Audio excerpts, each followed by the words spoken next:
ಇದು ಕಾಯ್ದಿಟ್ಟ ಅರಣ್ಯ. ಇದು ಸರ್ವೆ ನಂಬರ್ 22. ಇದು ಹಳ್ಳಿಗೇರಿ ವ್ಯಾಪ್ತಿಗೆ ಬರುವಂಥದ್ದು. ಇದು ಕಾಯ್ದಿಟ್ಟ ಅರಣ್ಯ. ಇಲ್ಲಿ ಒಳಗಡೆ ಯಾರೂ ಬರೋಂಗಿಲ್ಲ. ಆದರೆ ಇದು ಒಂದು ಚಕ್ಕಡಿ ರಸ್ತೆ ಇತ್ತು. ಈ ಹಿಂದ್ಗಡೆ ಇರುವಂಥ ಹೊಲಗಳಿಗೆ ಹೋಗೋಕೆ ಇದು ಶಾರ್ಟ್ಕಟ್ ರಸ್ತೆ ಅಂತೇಳಿ ಚಕ್ಕಡಿ ರಸ್ತೆ. ಅದು ಇದರೊಳಗಿಲ್ಲ ಅಂತ ಕೇಳಿದರೆ ಇದು ಅಪ್ಸಾತ್ ರಸ್ತೆ ಇತ್ತು. ಅಪ್ಸಾತ್ ಒಳಗಡೆ ರಸ್ತೆ ಇತ್ತು. ಇದನ್ನೇನು ಮಾಡಿಬಿಡ್ತಾರೆ, ಇದು ಸರ್ವೆ ನಂಬರ್ 23, 24 ನಮ್ಮ ಭಾಗದ ಪ್ರಭಾವಿ ರಾಜಕಾರಣಿಗಳ ಕುಟುಂಬ ಸದಸ್ಯರ ಹೆಸರಲ್ಲಿ ಅದನ್ನೇನು ಒಂದು ಡಾಕ್ಯುಮೆಂಟ್ ಮಾಡ್ಕೊಂಡ ಮೇಲೆ ಅದು 50-60 ವರ್ಷದಿಂದ ಬೆಳೆದಂತಹ ಗಿಡ ಮರಗಳಿದ್ದು ಅವುಗಳನ್ನು ಕಟಾವು ಮಾಡಬೇಕಂತ ಕೇಳಿದರೂ ಸಹ ಕೇಂದ್ರ ಸರ್ಕಾರದ ಕೇಂದ್ರ ಅರಣ್ಯ ಇಲಾಖೆಯ ಅನುಮತಿಯನ್ನು ಪಡ್ಕೋಬೇಕು.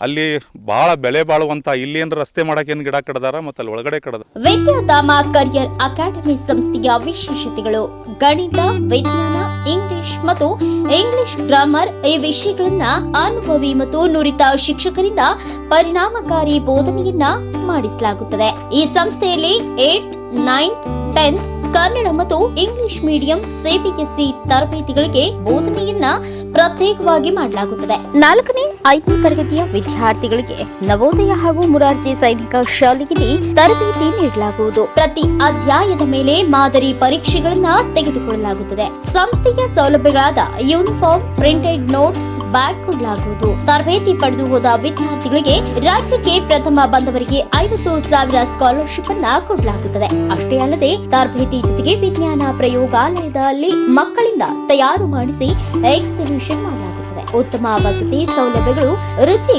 ಶುಚಿಯಾದ ಊಟದ ವ್ಯವಸ್ಥೆ ಇರುತ್ತದೆ. ಪ್ರತಿ ಮುಂಜಾನೆ 5:30ಕ್ಕೆ ಯೋಗ ಜ್ಞಾನ ಮಾಡಿಸಲಾಗುತ್ತದೆ. ಆನ್ಲೈನ್ ಮತ್ತು ಆಫ್ಲೈನ್ ಮೂಲಕ ಪ್ರವೇಶಗಳು ಪ್ರಾರಂಭವಾಗಿದ್ದು ಪ್ರವೇಶಾತಿಯನ್ನ ಪಡೆಯಬಹುದು.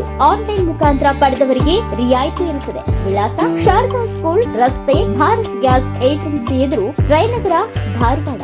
ಮೊಬೈಲ್ ನಂಬರ್ 7795316436 ಅಥವಾ 9108524635.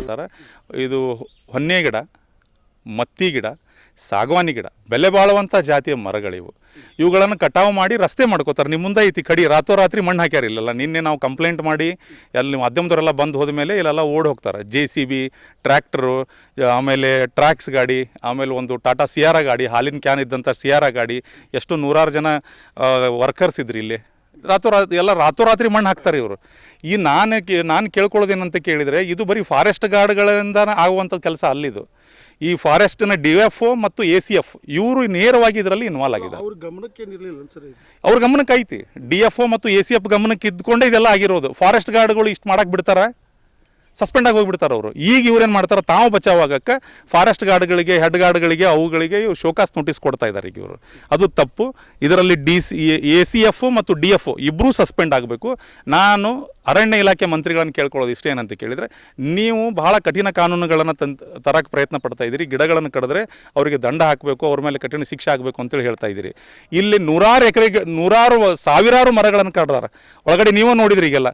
ಇಲ್ಲಿ ರಸ್ತೆ, ಇದು ಫಾರೆಸ್ಟ್ ಲ್ಯಾಂಡ್ ಒಳಗಡೆ ಎಲ್ಲ 100 ಗಿಡಗಳನ್ನು ಕಡಿದು ರಸ್ತೆ ನಿರ್ಮಾಣ ಮಾಡ್ಕೊಂಡಾರ. ಇವ್ರ ಮೇಲೆ ಏನು ಕ್ರಮ ತಗೋತೀರಿ ನೀವು? ಈಗ ಸುಮ್ಮನೆ ಇವರು ಮೂಲ ಮಾಲಕರಾದಾರ, ಅವ್ರ ಮೇಲೆ ಒಂದು ಕೇಸ್ ಮಾಡೋದು, ಪ್ರಭಾವಿಗಳನ್ನು ರಕ್ಷಣೆ ಮಾಡುವಂಥ ಕೆಲಸ ಮಾಡಕತ್ತಾರೆ. ಇಲ್ಲಿ ಯಾರೂ ರಕ್ಷಣೆ ಆಗಬಾರ್ದು.